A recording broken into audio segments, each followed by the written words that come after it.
हरिओ ओ मालती देवी नमो नमः. कल्पवृक्षाच्या छायेखाली साधकांचा आत्मसंवाद या कार्यक्रमामध्ये आपलं सहर्ष स्वागत. महाराष्ट्रातील मिरज येथे होऊन गेलेल्या मोठ्या संत व उच्च कोटीच्या योगिनी परमपूज्य ओम मालती देवी यांच्या जीवनचरित्राबद्दल आपण जाणून घेत आहोत त्यांच्याच काही साधकांकडून. संगीतामध्ये जसा सूर महत्वाचा तसाच तालही महत्वाचा. जेव्हा साधकाचा ताल व्यवस्थित करून त्याला आयुष्याचा ठेका सद्गुरू शिकवतात, तेव्हा त्या साधकाच्या आयुष्यामध्ये काय अनुभव येतात ते आपण जाणून घेणार आहोत. त्यासाठीच मी स्टुडिओमध्ये स्वागत करत आहे अर्जुन माळी यांचं. हरिओम अर्जुन दादा. हरिओम. अर्जुन माळी पाचोरा येथील आहे. हरिओम. अर्जुन, आज आपण या भागाला सुरुवात करण्यापूर्वी सद्गुरु स्तवन करूयात. गुरु तत्व नित्य नांदे सभोवती, असेही तयाचीच मानव्य मूर्ती. विचारानुसंधानुभोधी जनाला, नमो योग योगेश्वरी माऊलीला. अर्जुन दादा, माझा पहिला प्रश्न तुम्हाला हा आहे की ओम आईंबद्दल तुम्हाला कधी आणि कसं कळालं? 1994ला माझी ज्या वेळेला 12वी झाली त्यावेळेला मी घरीच होतो. घरी असताना काय करावं, 12वी नंतर अशा विवंचनेत असताना मी लहानपणापासून चहा पित नव्हतो, परंतु त्या दिवशी मला चहा पिण्याची इच्छा निर्माण झाली.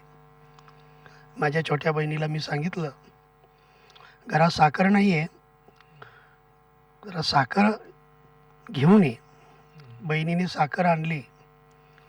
पडलेला कागद वाचण्याची माझी लहानपणची सवय, त्यामुळे मी तो कागद वाचायला घेतला आणि त्या कागदावर ओम मालती तपोवन मिरज येथे एका हुतकरू आणि अध्यात्माची आवड असणाऱ्या एका तरुण मुलाची आवश्यकता आहे,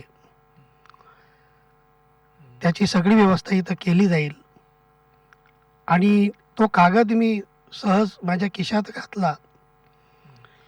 मिरज या गावाविषयी संगीताचा विद्यार्थी असल्यामुळे फार मोठं असं वाचनात आलेलं होतं. मिरजेचा इतिहास, तंतुवाद्याचा इतिहास वाचनात आलेला होता. एक आनंदाची बातमी अशी कळाली की आपल्याला मिरज बघायला मिळेल, ह्या निमित्ताने ते संगीताचं माहेरघर आपल्याला बघायला मिळेल. आणि म्हणून तो कागद मी जवळ ठेवला. आणि काही दिवसानंतर मला असं वाटलं की आपण पत्र टाकावं.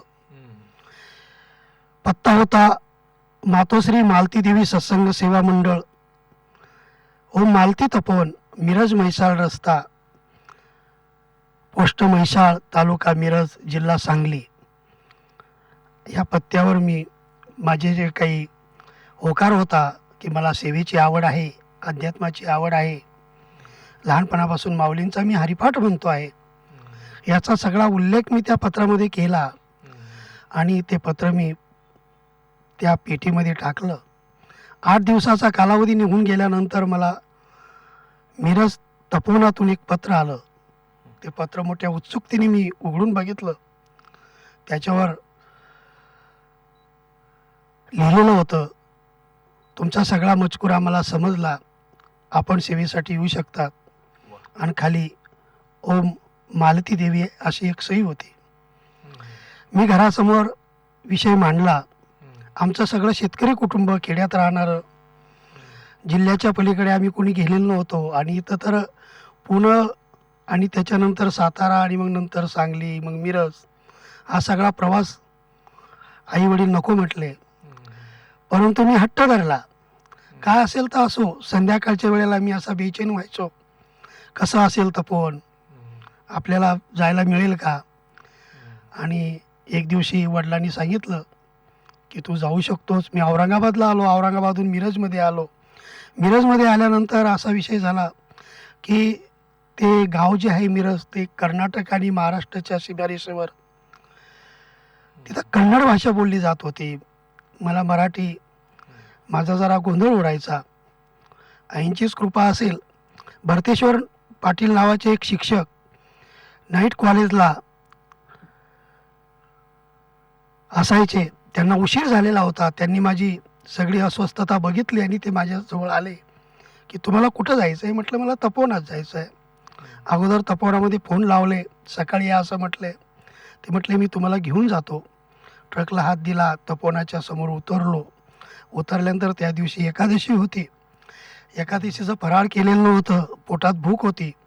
रात्रीचे 12:30-1 झालेला होता आणि तपोवनाच्या गेटसमोर उभं राहिलो. आवाज दिला आणि नंतर एक दिलीप शिंदे नावाचे साधक तिथं आले. त्यांनी दरवाजा उघडला आणि त्यांनी सांगितलं की तुम्हीच अर्जुन माळी का. मी आत गेलो. आत गेल्यानंतर मग तपोवनात सकाळी उठलो आणि सगळं उत्सुकता निर्माण झाली की आपल्याला आईंचं दर्शन घ्यायचं आहे. असं प्रसन्न अशा आध्यात्मिक वातावरणामध्ये मी आलो. आरती झाली. आरतीला सद्गुरू माऊली खाली आल्या. सगळ्यांनी नमस्कार केला, मीही नमस्कार केला. आईंनी माझ्याकडे बघितलं, आई हसल्या. मला आईंच्या जवळ बस म्हटले. मी बसलो. आईंनी मला माझा परिचय विचारला. म्हटले तुम्ही वर या. मी वर गेलो. आई जिथं असायच्या त्या खोलीमध्ये गेलो. आईंनी सांगितलं की तुम्हाला काय काय आवड आहे, तुम्ही काय काय करतात. आणि मग मी सगळं सांगितलं की मी तबल्याचा विद्यार्थी आहे, माऊलींचा हरिपाठ म्हणतो, गळ्यामध्ये माळ आहे, रामकृष्ण हरी मंत्र हा आमच्या गुरुजींकडून घेतलेला आहे. आणि मग आई म्हटलं ठीक आहे, 8 दिवस तुम्ही काहीच करायचं नाही, फक्त तपोवनाचं निरीक्षण करायचं, आरतीला वेळेवर हजर व्हायचं, ध्यानाला बसायचं, असा सगळा नित्यक्रम मला सांगितला. आणि अशा पद्धतीने मग आईंच्याकडे मी रुजू झालो. तर आपण मालती तपोवन मिरज येथे पोचला. त्यानंतर तुम्हाला 8 दिवसानंतर सेवेला कोणकोणत्या जबाबदाऱ्या सोपवण्यात आल्या हां, आणि त्या तुम्ही कशा पार पाडल्या? माझ्याकडे तपोवनाची स्वच्छता करणे, झाडांना पाणी घालणे, म्हैसाळ मिरजून दळण दळून आणणे, पोस्ट टपाल आणणे, कोणत्या साधकाचं रिझर्वेशन करायचं असेल ते रिझर्वेशन करणे, अशा आईंनी मला कामं सांगितले. मला याच्यामध्ये आणखीन एक प्रश्न जोडावासा वाटतो की आईने तुम्हाला सांगितलं 8 दिवस निरीक्षण करा. ते निरीक्षण काय होतं आणि त्यावेळेला साधक किती होते तपोवनामध्ये? आणि ही कोणत्या सालची घटना आहे? ही 1995ची घटना आहे. त्यावेळेला साधकांचा परिवार हा फार मोठा अफाट होता. मुक्कामाला जवळजवळ 30-35 साधक असायचे आणि सकाळपासून 4 वाजता ध्यानाची बेल व्हायची. सगळे साधक आईंच्या सानिध्यात आई ओंकार करायच्या, सगळे साधक समोर बसायचे, डोळे मिटून बसायचे. मीही डोळे मिटून बसण्याचा प्रयत्न करायचो. त्यानंतर आपले जे काही वैयक्तिक कार्य असेल ते केलं जायचं. आंघोळ वगैरे करून आरती व्हायची, प्रसाद आई द्यायच्या. नाश्ता व्हायचा, तपोवन सेवा असायची. तपोवन सेवा सगळे साधक मिळून आम्ही करायचो, जेणेकरून तिथं माझं मन हे सगळं वातावरण बघितल्यानंतर रमायला लागलं आणि मला असं वाटलं की आता पण आईंच्याकडेच थांबायला पाहिजे. मला आणखीन एक प्रश्न याच्यात हे करायचा आहे की आईंना जेव्हा पहिल्यांदा तुम्ही बघितलं, काय मत झालं आईंबद्दल? मुळातच लहानपणापासून अध्यात्माचे संस्कार माझ्यावर होते. आईंच्याकडे बघितल्यानंतर मला असं वाटलं की आपलं आता सर्वस्व आपल्याला मिळालेलं आहे. काही झालंच चालेल, आपण आईंची सेवा करायची. आई जे सांगतील ते निमूटपणे ऐकायचं. कारण आईंनी इतकं जवळ केलेलं होतं. मी लांबचा होतो, जळगावचा होतो, माझी भाषा वेगळी होती. पण या 8 दिवसामध्ये आईंनी मला, त्यावेळेला जळगावचेही काही साधक तिथं होते, निलेश दादा होते, ताईमाई होत्या, परत इतर साधकही होते. त्या साधकांना सांगितलं की अर्जुन हा इथं आलेला आहे आणि त्याला आपण समजून घ्यायचं आहे. आणि त्या पद्धतीने सगळी मला प्रेमाची वागणूक द्यायला लागले. वा. अर्जुन दादा, मग ओम आईंचा त्याच्यानंतर तुमचा दैवी अनुभव काय होता? दैवी अनुभव असा होता की आईंच्या दर्शनाला अनेक साधक यायचे. काही आध्यात्मिक चर्चा, काही आध्यात्मिक प्रश्न विचारायचे. आईंच्या सेवेला मी कधी कधी आईंच्या रूममध्ये असायचो. सेवा करत असताना साधक जे काही प्रश्न विचारायचे, ध्यान काय असतंय, कशा पद्धतीने ध्यानाला बसायचं आहे, ध्यानाने काय लाभ होतात, हे मी बघायचो. आणि मला अशी उपरती झाली एका दिवशी की आपणही आईंचा अनुग्रह घ्यायचा, आपणही याच्यामध्ये जरा आईंच्या सानिध्यामध्ये कल्पवृक्षाच्या खाली आपण राहावं, असं मला वाटलं. मग तो अनुग्रह कधी झाला? अनुग्रह माझा जवळजवळ 1 वर्षानंतर मला आईंनी कृपा केली माझ्यावर, असं म्हणायला हरकत नाही. एक दिवस असं झालं की मलाच वाटलं की आपणही अनुग्रह घ्यायचा. आणि मग त्यावेळेला तिथं सेवेला ज्या होत्या, उषा अमलाडी म्हणून, त्याही सेवेला आलेल्या होत्या, दिल्लीहून आलेल्या होत्या. त्यांच्याकडे हे मत व्यक्त केलं आणि त्यांना सांगितलं मला अनुग्रह घ्यायचा आहे. आणि विशेष म्हणजे आईंनी मला जे काही सामुग्री लागते अनुग्रह घेण्यासाठी, ते घेण्यासाठी स्वतः आईंनी पैसे दिले. आणि मिरजेला मी गेलो, नारळ, पेढे, हार हे सगळं आणलं. आणि मग माझा अनुग्रह आईंच्या त्या रूममध्ये एकांतात बसून आईंनी मला 4 गोष्टी अशा व्यवस्थित समजून सांगितल्या. आणि आईंची आरती झाली, माझ्याकडून आईंची आरती करून घेतली. अशा पद्धतीने माझा अनुभव झाला. खूप छान. 1 वर्षाचा काळ आईंच्या बरोबर तुम्ही काढला आणि त्याच्यानंतर तुमचा अनुग्रह झाला. आईंचा स्वभाव कसा वाटला हो? आईंचा स्वभाव अत्यंत मनमिळाऊ. आम्हाला असं वाटायचं की आम्हाला दुसरी आई नाही आहे. लांबून होतो आम्ही हां. आणि घरात एवढं आध्यात्मिक माझं अध्यात्म होतं, परंतु घरच्या लोकांचं नव्हतं. हां. आणि आईंच्या या दर्शनामुळे जे काही थोडंफार अध्यात्माचं रोपटं लावलेलं होतं गुरुजींनी, त्याला बहर आला, चालना मिळाली. आणि सतत आईंच्या मला एक सवय लागली. आई ज्या ज्या वेळेला ओंकार करायच्या, मग सेवेला मी कुठेही ध्यान मंदिरात असू द्या, झाडाला पाणी देत असू द्या, त्या ठिकाणी मी आपोआप डोळे मिटायचो. आणि आईंचा जो अंतःकरणातून आलेला जो ध्वनी आहे तो माझ्या अंतःकरणामध्ये साठवायचो. आणि त्याच्यातून जे काही मला मिळायचं ते मला शब्दामध्ये अजूनही सांगता आलेलं नाही आहे. बरं. मला आता हे सांगा, तुमचा स्वभाव कसा होता? खरं तर आमची नागरी संस्कृती शेती करणे, कसलाही भाषाचा संस्कार नाही. माझा स्वभाव म्हणाल तर जरा तापट होता, बरं. अजूनही आहे. म्हणून मुद्दाम हा प्रश्न आणि- विचारला. आईंचा प्रेमळ स्वभाव आहे, तुमचा तापट स्वभाव आहे. हां. आईंनी एक दिवस असं झालं की काही कोणती गोष्ट मला आई विचारायच्या, का रे पाण्याची मोटर बंद केली का, मी मग हा शब्द म्हणायचो. आई म्हणायच्या अरे दूध आणलंस का, मी आईंपुढे वर मान करून म्हणायचो.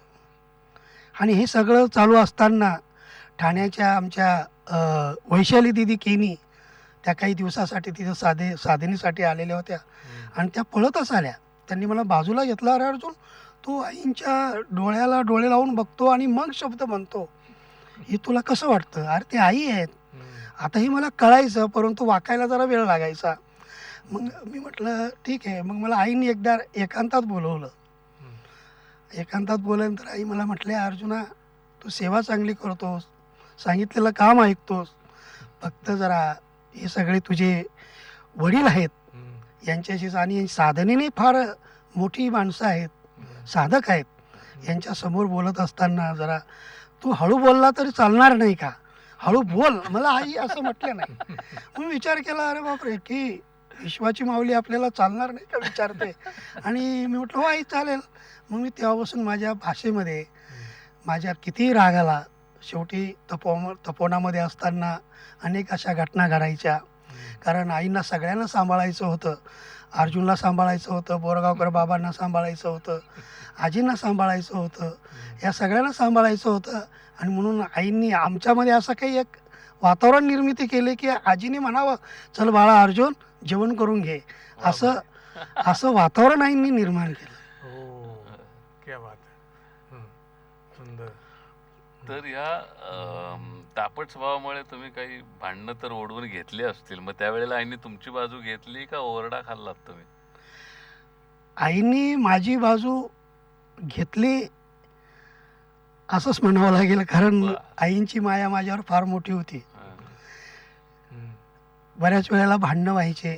मी आईंकडे जायचो, आई म्हणायच्या असू दे, मी नंतर समजावून सांगते. त्यांनाही म्हणायच्या, अरे त्याचा स्वभाव आहे, आज न उद्या तो आपल्यासारखं वागेल, त्याची साधना कमी पडते, त्याचा जप कमी पडतो. कारण ज्या वेळेला आपण ध्यानाला बसतो त्यावेळेला तो दूध घ्यायला जातो, जळण घ्यायला जातो, आणि मग त्याला करावंसं वाटतं. आणि खरंच सांगतो, मला वाटायचं असं की आपणही ध्यानाला बसावं. आणि बऱ्याच वेळेला मी ध्यानाला बसतो, माझ्या माऊलींचा हरिपाठ मी पूर्ण म्हणायचो. आणि त्यावेळेला एक असा अनुभव यायचा की ज्ञानेश्वर माऊली माझ्या समोर बसलेले आहेत, वा. वा. आणि मी म्हणायचो माऊलींना, देवाची या द्वारी उभा क्षणभरी तेने मुक्तिचारी साधियल्या. आणि मुक्ती, मोक्ष हे शब्द मला आईंच्या साहित्यामध्ये, आईंच्या सानिध्यामध्ये माझ्या कानावर पडायला लागले. आणि तेव्हापासून मी या आध्यात्मिक साधनेकडे वळलो असं म्हणायला हरकत नाही. छान. म्हणजे सुंदर. तुमचा तो सुवर्ण काळ होता असं हो, म्हणायला हो. हरकत नाही खरं तर. अर्जुन दादा, तुम्ही तपोवनात आता राहायला सुरुवात केली, तिथल्या वातावरणात दिनचर्येमध्ये चांगले रुळला होतात. आई पण तुम्हाला चांगल्या कळाल्या होत्या, आईंची माया मिळत होती, आणि तुमचं साधनेकडेही लक्ष लागायला लागलं होतं, अध्यात्मातले काही शब्द कानी पडायला लागले होते. तर अशा वेळेला तपोवनामध्ये काही अशा दिव्य घटना घडल्या, काही अनुभव यायला लागले. अशाच अनेक अनुभवांपैकी एका अनुभवांची तुम्ही साक्षी आहात की तपोवनात अचानक एक पोपट आला होता, आणि त्या पोपटाचं रहस्य काय ते जरा सर्व स्पष्टीकरण करून नीट विशद करून दर्शकांना सांगा. हां.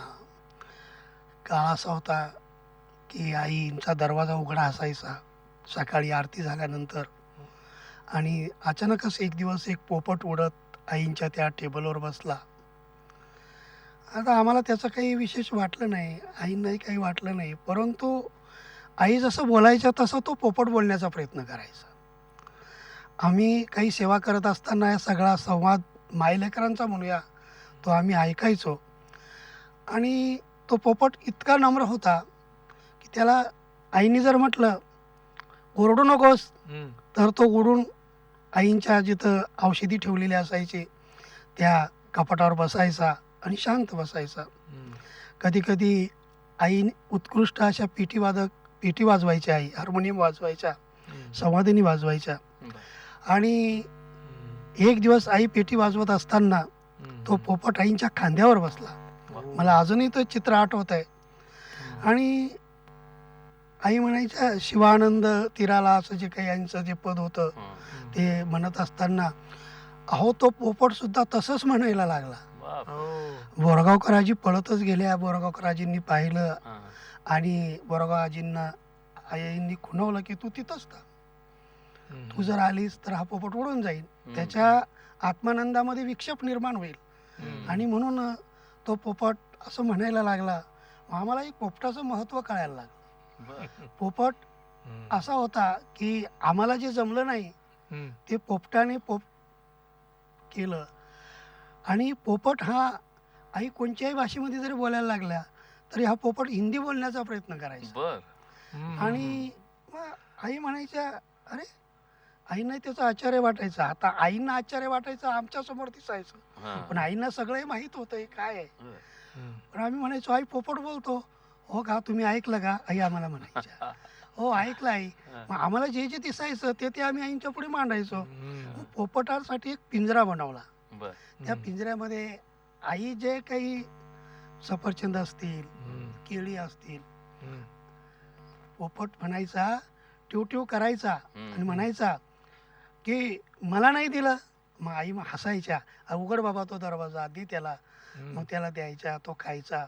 असं एक साधक म्हणूया, मायलेकराचं नातं म्हणूया, असं त्यांचं ते चालायचा तो व्यवहार. पण तो पोपट व्यावहारिक जेव्हा लोक विचारायचे तेव्हा दंगा करायचा असं आई म्हटल्या होत्या. हा, हम्म. खरं तर आईंचा उद्देश असा होता साधनेचा हम्म.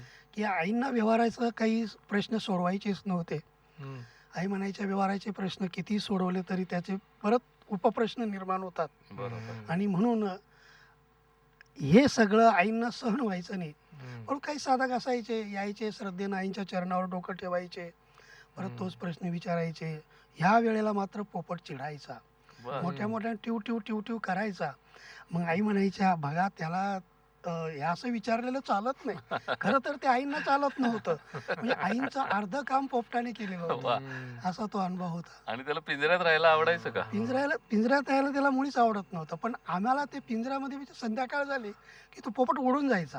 हा. आणि 4-5 दिवस पोपट आलाच नाही. अरे बापरे. मला अजूनही आठवतंय, हा. आई काठी घेऊन खाली आल्या. हा. आईनी बघितलं, सकाळची 9 वाजलेले होते, बर. नाश्ता झालेला होता. आईनी बघितलं पोपट दिसत नाही. हा. आणि आई इकडे तोंड करून उभे आहे आणि हा. पश्चिमेकडून पोपट खिडकीतून आत आला. अरे बा- आणि मग आम्ही म्हटलं आई पोपट आलेला आहे. हा. आणि मग तेव्हा मग असं वाटलं आईंना की हाच माझा कोणीतरी कुठल्या तरी साधनेतला साधक असावा. बर. म्हणून आईने त्याच्याकडे बघितलं. हा. असा तो उल्लेख मला बर. मग त्या पोपटाच्या रूपात कोणते साधक होते काही त्याचं कळलं? हो, ते नंतर त्याचा असा म्हणजे विषय निघाला. आणि मग आईंच्याच मुखातून एक वेळा निघून गेलं की ठाकूर सिंग आहे हम्म. आणि म्हणून ते हिंदी बोलतोय. हम्म. बरं, एकच वेळेला आईंनी हा सगळा विषय सांगितला, परत त्याचा विषय घेतला नाही. कारण आईंचं एक वैशिष्ट्य होतं, आई सगळ्या काही साक्षात्कार करायच्या, परंतु आई कुठंच दिसायच्या नाहीत. खरंय. आणि आपल्या सगळ्या सामान्यसारख्या आईचे असायच्या, राहायच्या, सगळ्या विषयामध्ये म्हणजे भाग घ्यायच्या. किती दिवस होता तो पोपट साधारण? तरी तो मला दिवस आठवतंय 4 ते 6 महिने पोपट होता. हम्म. अच्छा. मग ते पोपट तिथून तपोवनातून कसा निघून कसा गेला?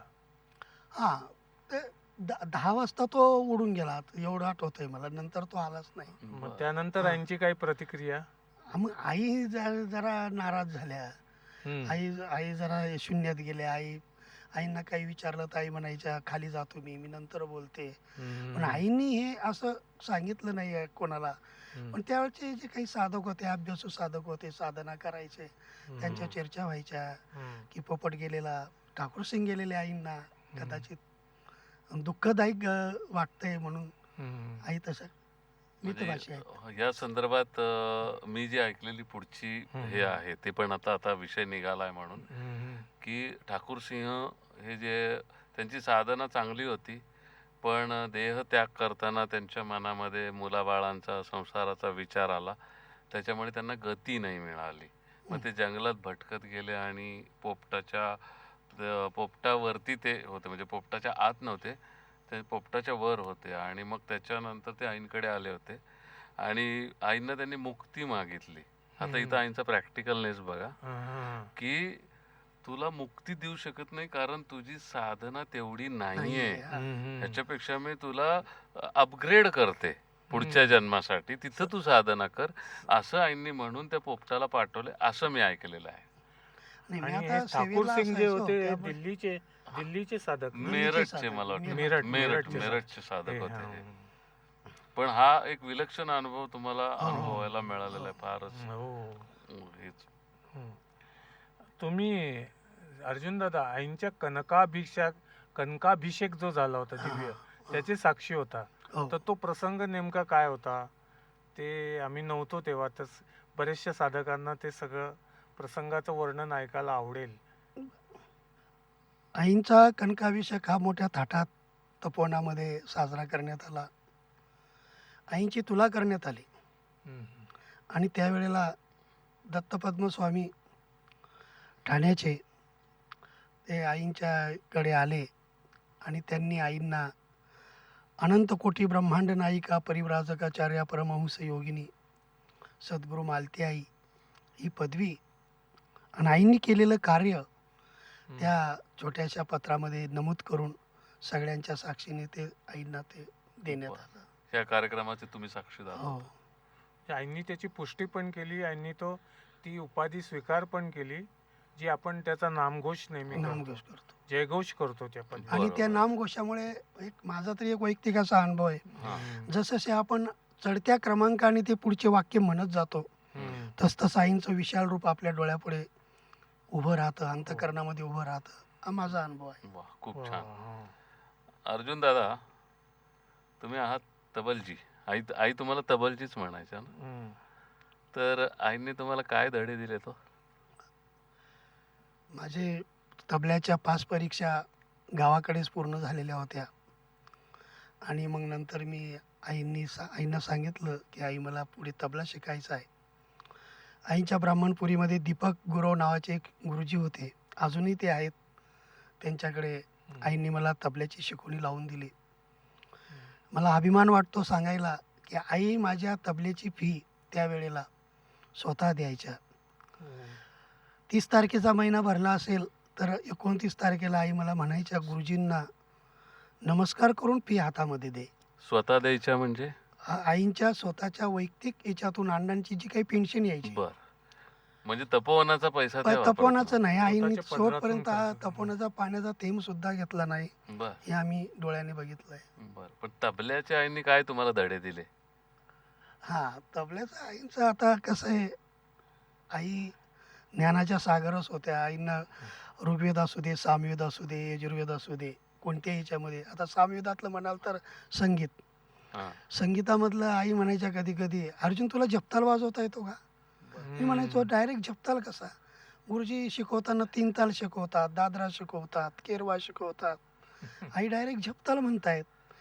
आणि मग आई डोळे मिटायच्या आणि मग जपतालामध्ये जी काही आईंचं गुणगुणायच्या आई जपतालामध्ये काही बरं. शब्द, बर, आणि मग मी असं मात्रे मोजायचो, ते पूर्ण मात्रा जपतालामध्ये असायच्या. क्या बात आहे. हो. मी म्हणायचो आई हा जपताल आहे, वाजव मग. आई म्हणायचं, मी म्हणायचो अगो धी ना धी धी ना ती ना धी धी धी ना धी धी ना ती धी धी ना, अशी आई हात करून सांगायच्या. मला मोठं वैषम्य वाटायचं. आई मी तबला आणू वाजू का? मग आम्ही दोघं बसायचो. वा. आई म्हणायच्या मला जपताला आवडतो. वा वा. म्हणजे मला सांगायचं असं आहे की चंचल प्रवृत्तीचे ताल आईंना आवडत नव्हते. बर. केरवा, दादरा हे जे शृंगारिक ताल आहेत हा. याच्यामध्ये सर्वसामान्य माणूस आस्वाद घेऊ शकतो, हं. परंतु जो खरा संगीताचा साधक जो आहे हम्म. तो आडा चौताला असू द्या, चौताला असू द्या, हा. आईंचा आवडता ताल जपताला असू द्या, याच्यामध्ये तो सतत आपल्या आध्यात्मिक संगीतिक उन्नती करत असतो. हेच आईंना सांगायचं होतं. बर, मग आता आमची पण हम्म. फरमाईश आहे, हं. वाजवा मग वाजवा जपताल. जपताल. ऐकवा.